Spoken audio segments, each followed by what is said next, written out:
नमस्ते बच्चों, business studies में तीसरे चैप्टर की तरफ आ गए हैं हम। हमारे तीसरे चैप्टर का नाम है निजी, सार्वजनिक तथा भूमंडलीय उपक्रम। क्या है हमारी हेडिंग? निजी, सार्वजनिक तथा भूमंडलीय उपक्रम।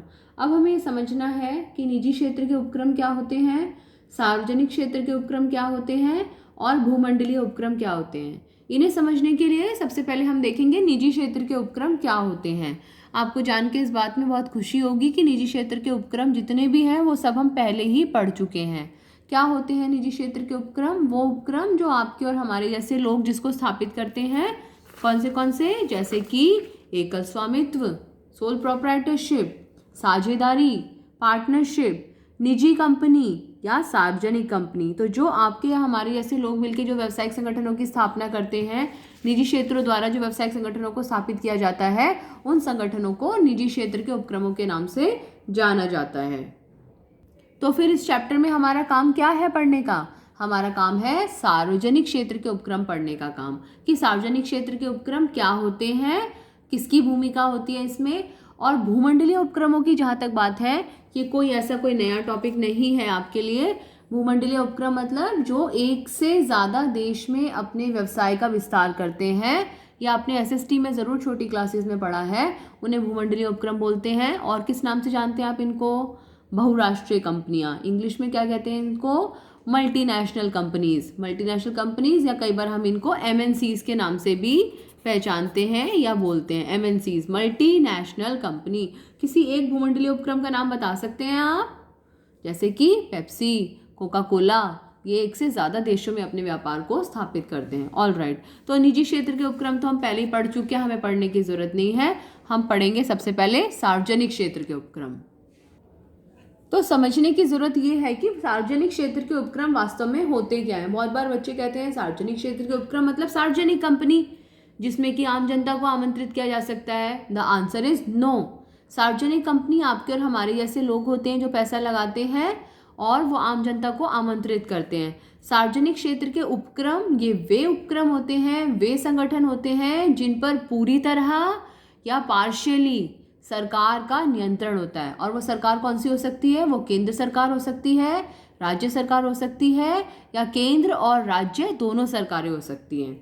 दूसरी बात, सार्वजनिक क्षेत्र के जो उपक्रम होते हैं उनको हम 3 कैटेगरीज में डिवाइड करते हैं। 3 श्रेणियों में उनको विभाजित किया जाता है। क्या होती हैं वो 3 श्रेणियां? अभी हम सार्वजनिक क्षेत्र के उपक्रमों की परिभाषाएं नोट करेंगे। पहले आप ये लिख लीजिए कि सार्वजनिक क्षेत्र के उपक्रम को कितनी श्रेणियों में बांटा जाता है। तो कितनी श्रेणियों में बांटा जाता है? नंबर 1, सबसे पहला विभागीय उपक्रम। क्या कहते हैं इनको? विभागीय उपक्रम। नंबर 2, वैधानिक निगम। और नंबर 3, सरकारी कंपनी। तो 3 है, विभागीय उपक्रम, वैधानिक निगम और सरकारी कंपनी। तीनों के बारे में हम डिटेल में डिस्कस करेंगे। फिर भी हम ये बता दें थोड़ा थोड़ा इनके बारे में अगर डिस्कस करें तो विभागीय उपक्रम एक ऐसे उपक्रम होते हैं जिन पर पूर्णतः सरकार का नियंत्रण होता है, पूरा सरकार का कंट्रोल होता है। और इनको स्थापित करने के लिए या इनको स्थापित करने से पहले इनसे संबंधित मंत्रालय को स्थापित करना पड़ता है और तब इन विभागों को बनाया जाता है। For example railways. बहुत सारे एग्जाम्पल्स हैं लेकिन इसमें आप अपना रेलवेज दिमाग में रख सकते हैं। जैसे रेल विभाग है, एक रेल मंत्री है हमारे पास में, तो इसलिए रेलवेज विभाग, रेलवेज डिपार्टमेंट जो है वो विभागीय उपक्रमों में आता है। पूर्णतः सरकारी है, पूरा सरकार का नियंत्रण है, मंत्री और मंत्रालय के अंतर्गत इसमें काम किया जाता है। दूसरा है वैधानिक निगम। वैधानिक निगम का मतलब स्टैट्यूटरी कॉरपोरेशंस। वैधानिक निगम जो किसी विशेष कानून या किसी विशेष विधान के अंतर्गत जिनका निर्माण किया जाता है। इन निगमों को, इन ऑर्गेनाइजेशंस को बनाने से पहले एक विशेष कानून पास करना पड़ता है। फॉर एग्जाम्पल यहाँ पर आप याद रख सकते हैं LIC। LIC is what? Life insurance corporation. और लाइफ इंश्योरेंस कॉरपोरेशन की स्थापना करने के लिए LIC एक्ट 1956 की स्थापना की गई थी। तो LIC को स्थापित करने के लिए LIC एक्ट बनाया गया 1956 में। तो यहाँ पर विभागीय उपक्रमों को स्थापित करने के लिए मंत्रालय बनाना पड़ता है। वैधानिक निगम को स्थापित करने के लिए एक अलग से कानून, विशेष अधिनियम, स्पेशल एक्ट ऑफ पार्लियामेंट, तो विशेष अधिनियम के अंतर्गत इनका निर्माण होता है। तीसरे है सरकारी कंपनी। सरकारी कंपनी कैसी होती है? सार्वजनिक निजी कंपनी जिसमें कुछ ही लोग हैं। निजी कंपनी में सदस्यों की संख्या कम से कम 2 और अधिकतम 200। सार्वजनिक कंपनी में सदस्यों की संख्या कम से कम 7 और अधिकतम कोई सीमा नहीं। और सार्वजनिक कंपनी आम जनता को अपने अंशों में पैसा लगाने के लिए आमंत्रित कर सकती है। अगर ऐसी सार्वजनिक कंपनी में आप और हम जैसी आम जनता के साथ साथ सरकार भी पैसा लगा दे, और कितना पैसा लगा दे? 51% या उससे ज़्यादा।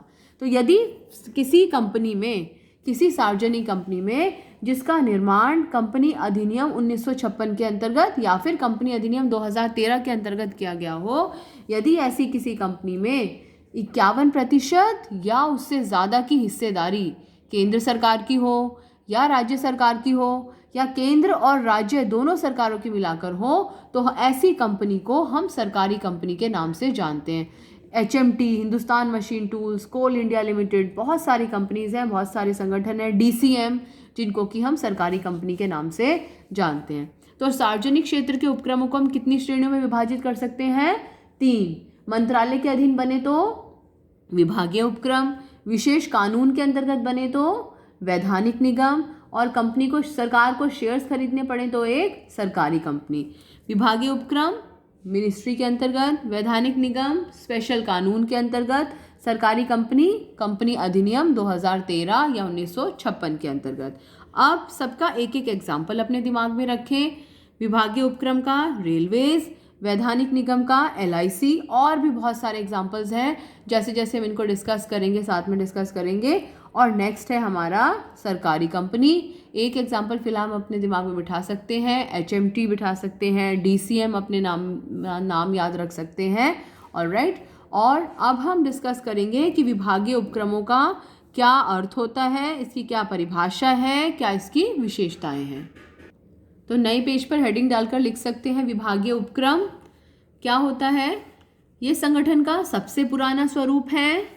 दूसरी बात, ये उपक्रम मंत्रालय के एक विभाग के रूप में स्थापित किए जाते हैं। तीसरी बात, ये उपक्रम केंद्र या राज्य सरकार के अधीन होते हैं, या तो सेंट्रल गवर्नमेंट के अंडर होते हैं या स्टेट गवर्नमेंट के अंदर होते हैं, या सेंट्रल या स्टेट गवर्नमेंट दोनों के अंडर होते हैं। इसके एग्जाम्पल्स नोट कर सकते हैं।